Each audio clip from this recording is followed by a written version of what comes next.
Hello friends, मी प्रीती आणि अनंतवार आपल्या या कुकिंग चॅनलमध्ये स्वागत करते.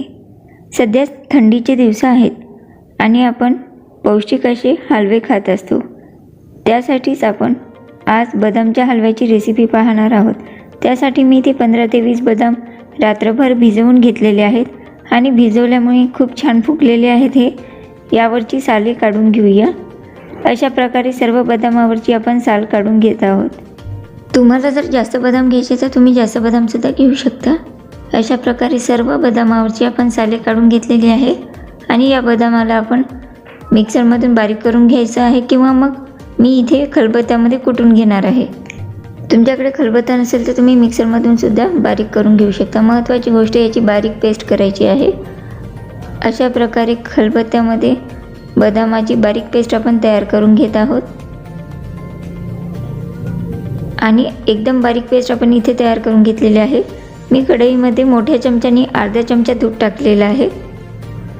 या तुपाला गरम झाल्यानंतर आपण जी बदामाची पेस्ट करून घेतली ती सर्व पेस्ट इथे टाकून घ्यायची आहे आणि चमच्याच्या साहाय्याने स्लो गॅसवर ही बदामाची पेस्ट भाजून घ्यायची आहे.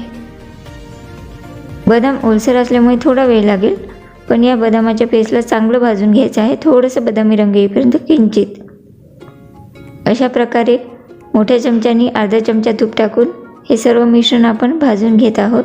यामध्ये 1 ते 2 विलायचीची पूड करायची आहे आणि यामध्ये ती पूड टाकून घ्यायची आहे आणि स्लो गॅसवर हे बदामाची पेस्ट भाजून सुद्धा घेत आहे. अशा प्रकारे सर्व मिश्रण आपलं भाजून तयार आहे. यामध्ये 1 वाटी छोट्या वाटीने दूध टाकलेलं आहे.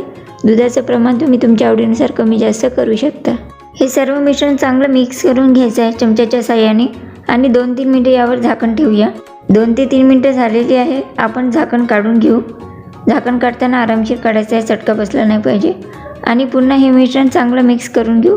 यामध्ये 2 चमचे साखर टाकलेली आहे. साखर तुम्ही तुमच्या चवीनुसार कमी जास्त प्रमाण करू शकता. पुन्हा हे मिश्रण हलवून घ्यायचं आहे आणि याला थोडंसं दूध आटेपर्यंत हलवून घ्यायचं आहे. अशा प्रकारे हे सर्व मिश्रण थोडा वेळ झालेला आहे, हलवून घेतलेलं आहे आणि घट्ट झालेलं आहे. आणि अशा प्रकारे बदामाचा शिरा मी इथे सर्विंग बाउलमध्ये काढून घेतलेला आहे. थंडीसाठी स्पेशल अशी रेसिपी आपण तयार करून घेतलेली आहे. हे पौष्टिक आहे आणि गुणकारीसुद्धा आहे. चला तर तुम्ही पण ही रेसिपी नक्कीच ट्राय करा. मी इथे चमच्याने हलवा दाखवत आहे काढून. तुम्हाला पण हा व्हिडिओ पाहून खायची इच्छा होत असेल, चला तर थंडीच्यासाठी उपयुक्त अशी बदामाच्या शिऱ्याची रेसिपी आपण पाहिलेली आहे आणि हा शिरा मी खाऊनसुद्धा पाहिलेला आहे. याची चव अप्रतिम झालेली आहे. चला तर तुम्ही पण ही रेसिपी लवकरच ट्राय करा. तुम्हाला जर हा व्हिडिओ आवडला असेल तर या व्हिडिओला लाईक करा.